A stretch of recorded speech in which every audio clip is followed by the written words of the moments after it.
Good morning and happy Thursday.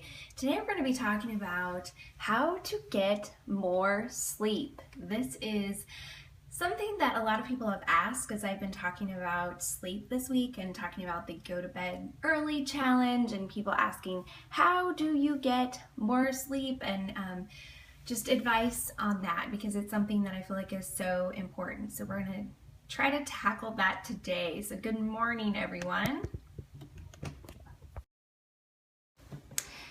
So for those of you who are new, my name is Crystal Payne and I am the founder of MoneySavingMom.com, and I am also the creator of the 14-day online course called Make Over Your Mornings. And I am wife to Jesse and we have 3 kids. And sleep is for the rich. Yes, no, we all need more sleep, and it's something that I'm working on in my own life. And so I thought I'd share with you some things that I'm learning and give you some ideas that might spark some inspiration for you, but also I'd love to hear your ideas too. So I've said this before and I say it often, but burning the candle at both ends does not make you superwoman. It makes you exhausted. Sleep is so important, but some people say, well, how do I get more sleep? I want to sleep more, but how do I get more sleep? How do I get better sleep? And I have discovered that really sleep, if I don't get sleep, it affects every single other area of my life. If I get a lot of sleep, I have more energy, I get more done, and more productive. When I don't get enough sleep, I'm exhausted, I'm tired, I'm stressed, and I am just not at all as productive. You gonna say good morning? Mm-hmm. Okay, a little visitor come to say good morning. Good morning. Did you have anything you wanted to say today? No. Okay. You have, what is it, peanut butter on your face? Yeah. Did you make yourself a peanut butter sandwich? Peanut butter and jelly. Okay, all right. Go finish your breakfast. Yeah, I'm very unmotivated if I don't get enough sleep. And I know not too long ago we've been talking about blogging and coming up with blogging ideas, and not too long ago I was feeling really unmotivated for writing and coming up with blog ideas, and I was like, what is my problem? Usually I have so many ideas. And then I realized I just haven't been getting enough sleep and I'm just tired, and so that's why I don't have any inspiration. So it affects so many areas of your life. So number one, zombie mode. Number one is to go to bed earlier. And that's why I'm doing the Go to Bed Early Challenge. If you'd like to join in, every day I'm posting on my Instagram. I'm the MoneySavingMom on Instagram. And I'm also posting on my blog, MoneySavingMom.com. And it's just, we all need that motivation and that accountability to go to bed earlier. Are you feeling exhausted when you wake up in the morning? Are you struggling to keep your eyes open after lunch? Are you hitting a productivity wall in the middle of the afternoon because you're feeling tired? Any of these things, and there's probably a good chance that you're not getting enough sleep, and going to bed earlier would be a really good thing for you. Now, you say, well, I want to go to bed earlier, but I just can't fall asleep. And I think that the number one thing that has helped me is to get up earlier. And that's why I started the Get Up Early Challenge first, and then did the Go to Bed Challenge second. The reason is because I knew that I needed to kind of shock my body into being willing to go to bed early by getting up early first and really establishing that habit. So when you get up early in the morning for a few days in a row, let me tell you, by the 3rd day, you are so ready to go to bed early. So try that. The other thing is to gradually teach your body to adapt. Maybe the shock technique is not going to work for you, but could you say, I'm gonna try to go to bed 5 minutes earlier every single night until I get to a place where I feel like I'm getting enough sleep at night. Yes, so much more productive in the morning. So, number one, go to bed earlier. Number two, I do a hair tutorial. I don't know, my hair this morning, it's got something going on. I'm not really sure what it is. And I was like, okay, we'll go with it. So it just, every day it does something different. So maybe the air is good today. I'm not sure. My Instagram is the MoneySavingMom. Okay, so number one, go to bed earlier. Number two, plan ahead for great sleep. Wind down early start getting ready for bed at least an hour before you need to go to bed. This is for me. I have found this, that I will think, oh, you know, if I'm going to try to go to bed at 10 o'clock, well, I can get in bed at 9:55. But it takes me time to wind down. And so this week when I've been trying to not turn on my computer after dinner, which is really hard for me because I like to check in and see what's going on. But doing that helps me to just kind of shut down my brain, because when I see emails, when I see stuff going on, then my brain starts getting all wound up instead of wound down. And so that's been really helpful for me, and just winding down early. And I talked to you yesterday about spending the time with my kids and spending 10 minutes with each of them before bed, reading with them and just snuggling with them and talking with them. And that helps me wind down too, because it's just kind of quieting myself to get ready for bed. Drink less caffeine. I saw someone said that she gave up coffee, and I ain't gonna be doing that. I did that one time for, I think it was 6 weeks. I did it because I wanted to prove that I could, and that I could survive without coffee. But let me tell you, it was a sad existence. I missed my coffee. So I am not going to be giving up coffee anytime soon. I hope. Oh, thank you so much. Really, seriously, I did hardly anything with my hair today. I don't know. I think it's the dry shampoo. I started using dry shampoo, and that stuff works really well. You're a 3-cupper. I limit myself to two cups a day. One in the morning, and then one in the early afternoon, and that works well for me. And I just look forward to both of those cups of coffee, and I savor them. If I'm on the road, I'll sometimes up it to 3 because I need a little extra caffeine, but I try to stick with 2. What dry shampoo? It's Aveda. I got it. I've never had good success with dry shampoo, and I got this one from my hair guy, and I have fallen in love with it. So wind down early, drink less caffeine, don't drink caffeine after 3 p.m. Just try it. Try it and see if it helps. Turn off the electronics. I found one thing that really helped me was to take email off my phone.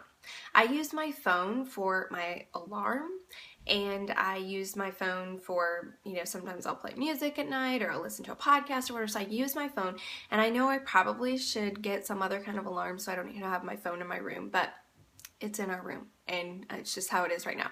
But I took email off of it, and that has been huge because I found that I can enjoy Instagram, but email for me is work. And so when I would check, you just kind of instinctively check your email when you're waking up in the morning and before I went to bed at night. And so if I check my email right before I go to bed at night, sometimes I'll get an email that kind of, it's like, oh man, I need to deal with that, and what am I going to do with that? And then it just makes you think, I am just going to get up. What did Jesse say? I don't know. I didn't see what he said. Stacy, did he say something bad? I'm not sure. Anyway, I will just not be able to wind down. He said decaf wasn't coffee. Yeah, It's an oxymoron. Like decaf coffee?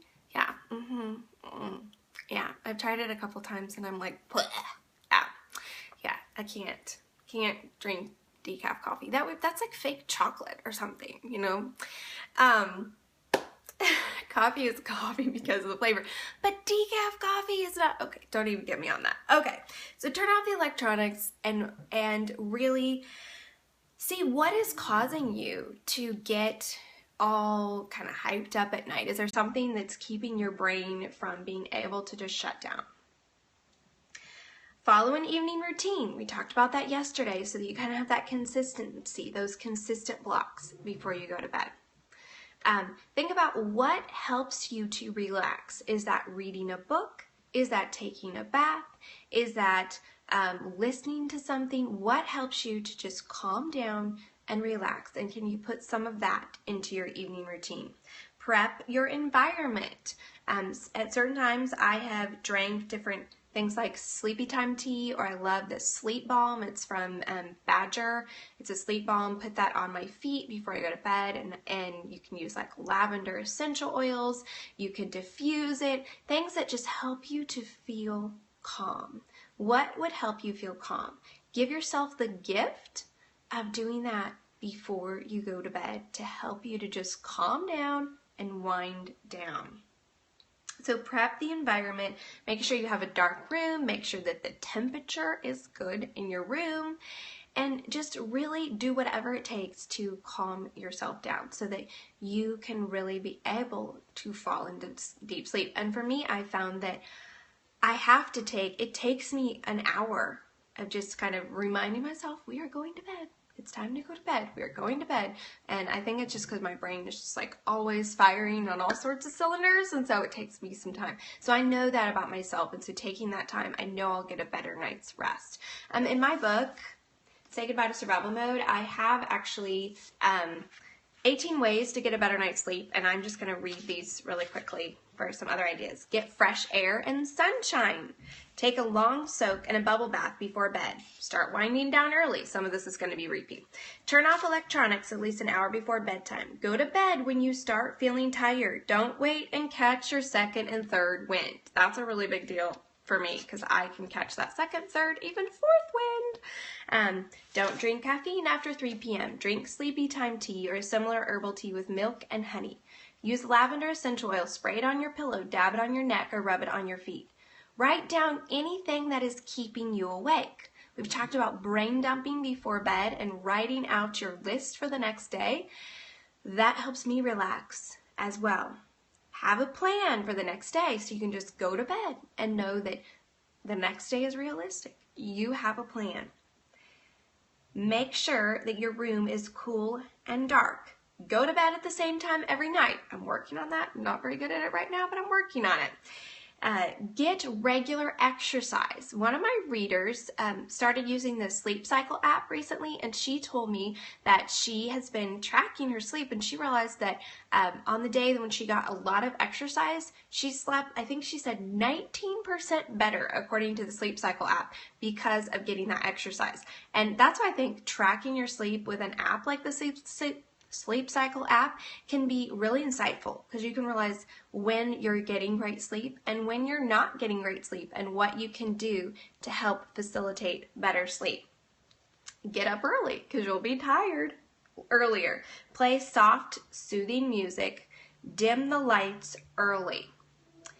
Have white noise in the background. Try earplugs or an eye mask. And we've done the earplugs and especially the eye mask with our kids. A couple of our kids, when they have had issues with sleeping, we've done the eye mask. And Jesse uses an eye mask too. I can't use it because I feel like I'm super claustrophobic and like someone has blindfolded me and is going to like do something dangerous or something. But for our kids and Jesse, they have found that to be really helpful. And then the last thing that I wanted to share was just to give yourself grace.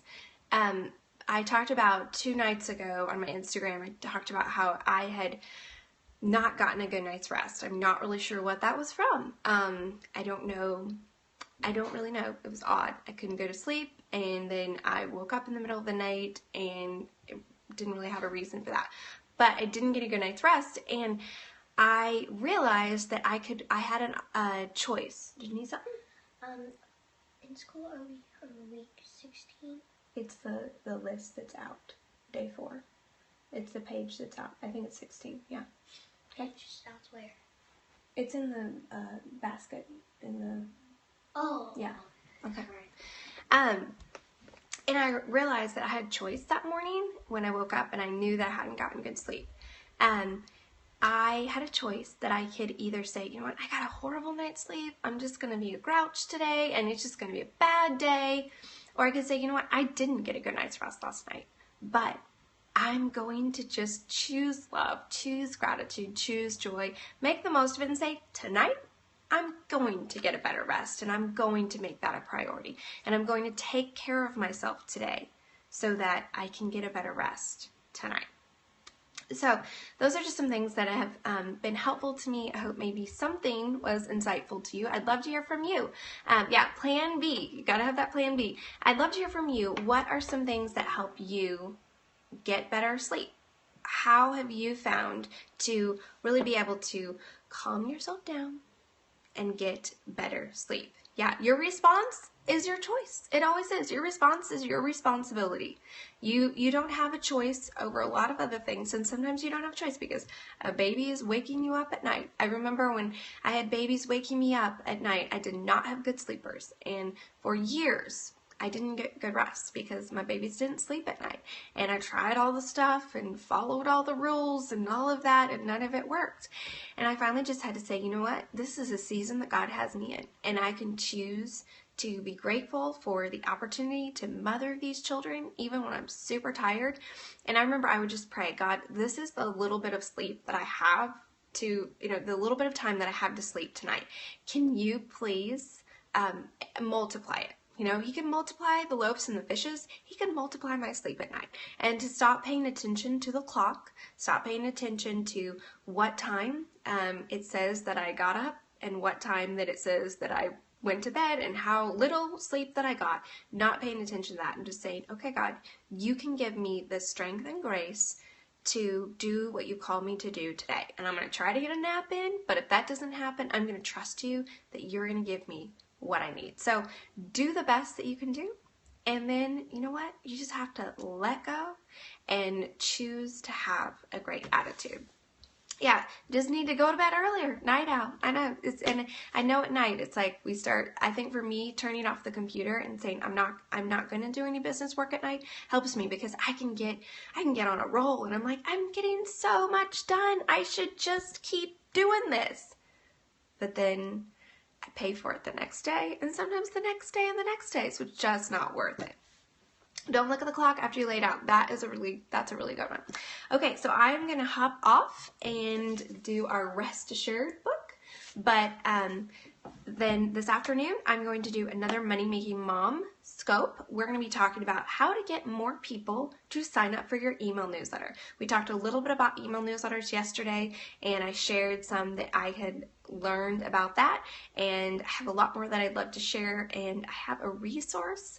Actually, two resources that I want to share that kind of have some really, really creative ideas. And so that will be this afternoon at 4 p.m. Central, so 5 p.m. Eastern.